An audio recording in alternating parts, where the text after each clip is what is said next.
Assalamualaikum warahmatullahi wabarakatuh. Hello everyone, we are from Group 5 and today we're going to be presenting about the history of Islamic civilization. My name is Nadira Ali Harahab and today I'm going to give you a brief introduction of what Islamic civilization actually is. So the Islamic civilization began with the advent of Islam in the 7th century and the Prophet Muhammad's mission in Mecca and Medina. The Islamic civilization was a diverse and influential historical phenomenon characterized by significant scientific, artistic, and cultural advancements that flourished across a vast geographical region. This vast empire stretched from North Africa across the Middle East and Central Asia to the Indian continent, which then later on extended into Southeast Asia. Spanning over 14 centuries, it involved a blend of many cultures, driven by Islamic religious principles of believing in one God, or also known as monotheism, knowledge seeking, and universal humanism. Islam was also known for its numerous innovations in fields like medicine, philosophy, engineering, and law. Hello, my name is Raden Muhammad Gatafairu Amar, and I will explain the part of what is Islamic Golden Age. Islamic Golden Age was a period when the Muslim world became a center of knowledge, science, culture, and trade. It was a time when many great ideas and discoveries were made that shaped the world later on. It started around the 8th century during the Abbasid Caliphate and reached its peak between the 9th and 13th centuries. Baghdad, with its famous House of Wisdom, became the heart of learning where scholars from different backgrounds came together. This era became so powerful because rulers supported education, translations of ancient texts, and scientific research. Trade routes also brought wealth and ideas from different parts of the world, which helped knowledge grow even faster. What made this time different from other periods was the focused learning on innovations. While many other regions were struggling, the Islamic world preserved ancient knowledge, improved it, and produced advances in math, medicine, astronomy, and philosophy that later inspired Europe and beyond. Assalamualaikum warahmatullahi wabarakatuh. My name is Salim Ahmad Aziz Irawan, and I'm here to present to you about the decline of Islamic Golden Age. The decline of the Golden Age of Islam was marked after the Mongol invasion of Baghdad, which disrupts intellectual research and cultural centers like the House of Wisdom. The internal political fragmentation also played a part in the decline of Islamic Golden Age, which hindered scholarly collaboration and the continuation of intellectual progress, like translation of certain books to Arabic or research. The internal political fragmentation and instability is a shift towards more conservative religious attitude. The destruction of institution and the loss of funding for scholarly pursuit created a vast gap and marked an end to an era of unparalleled Islamic scientific progress.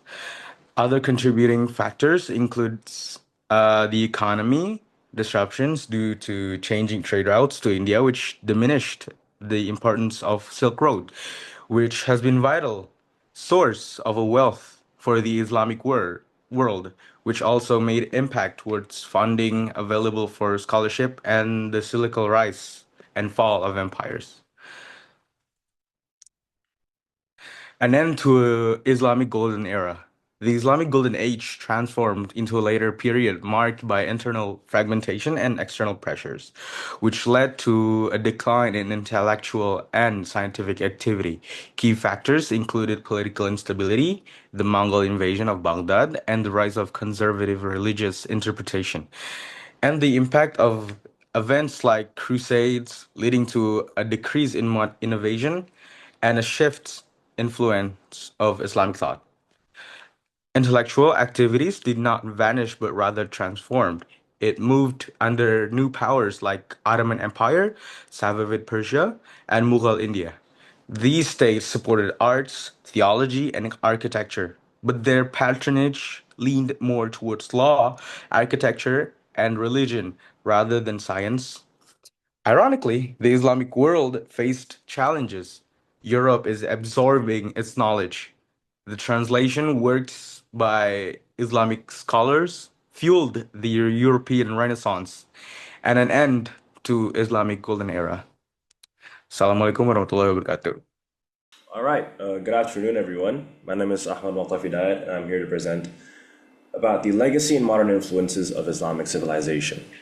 So, Islamic civilization in general has had many, many areas where they have innovated, and not only innovated, but also left a mark in every single aspect of daily life, be it, science, algebra is an Islamic invention, astrology is an Islamic invention, culture with architecture, clothing, food, and even politics, right? Movements in the world have been fueled by Islamic thought. So Islam has left lots of modern influence, and these influences stretch far beyond the borders of Islamic caliphs, be it the Rashidun, the Umayyads, the Ottomans. This influence is carried around the world through not only wars or conquest, but also trade and merchants going from Mecca, from Saudi Arabia, from these caliphs to all around the world, even reaching Indonesia, which is one of the reasons why people believe that Islam is so big in Indonesia is because these trade routes and these merchants going out of their way to teach Islam while they're conducting these activities. So let's look at the first area of Islamic legacy, which is science. Now, when people think of the Islamic Golden Age, they usually think science. They think algebra, al-Khwarizmi. They think of al-Batani. They think of al-Farabi. And these are great inventions and great, you could say, leaps in human thought, but they aren't the only avenue, right? Of course, astrology wouldn't be here without the inventions of Islamic thinkers. Al-Batani, for example, laid the groundwork for Copernicus to find out about the heliocentric model. Before Copernicus, people thought that the sun orbited the Earth, but after him, the heliocentric model took off, which is where people believed that the Earth orbited the sun, which is now, as we know, scientifically correct. His innovation would not have been possible without Al-Batani's pioneering of the field of astronomy. And many of these works still exist today, and they're used every day in our life. Even the numerals 1, 2, 3, 4, 5, which we see in math and science and physics, all come from Islamic thinkers. And this legacy is definitely not one to be played around with. Next is culture. Now, culture is another aspect of Islamic legacy that is often overlooked. It exists everywhere, from the lands of Andalusia to even China. There are buildings which are inspired by Islamic architecture, like the peaks of mosques, or as you can see here, Arabic architecture. Architecture spread mostly because of conquest and wars, because Islamic leaders had to build forts and so forth that, of course, carried through their culture. But then it wasn't only through wars, because, as you may know, no Islamic caliphs ever made it to China. But then when you visit cities like Ulaanbaatar and Yunnan, and then you visit provinces like Yunnan, you can see some remnants of Islamic architecture.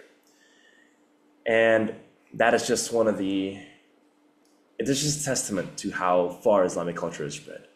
And beyond culture, there's also clothing, which is worn every day around the world by people of the Islamic faith, regardless of where they live, when they live. The basic burqa, mukana, all these cultures spread regardless of your culture, of your place of birth, but it's strictly tied to your Islamic faith. So it's very ubiquitous. You can find it everywhere. And lastly is politics. I think this is the most interesting aspect of Islamic legacy, which a lot of people overlook. Many independence movements around the world have been focused around Islam.